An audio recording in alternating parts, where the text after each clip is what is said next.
Hello hi नमस्ते जय जगन्नाथ सांग मैंने welcome to my mini blog. रातिर बड़का रही जाइथिला अरुआ भात सेटा को आमे कौन करू भाबी गोटे प्लान कलु आ सेथिरे गोटे स्नैक्स आइटम बनैलु।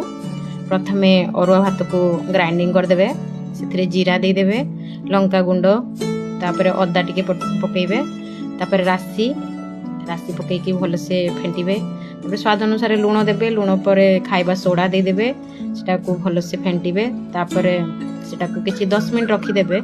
तापर घरे थिबा हमर रिफाइन तेल पॉलिथिन सेथिरे आनोटा को भलसे भर्ती कर देबे, ऊपर आडू भर्ती करिकी सेटा को मुह को ऊपर बांधी देई तळ आडू टिके कंची रे काटी दिया हबो।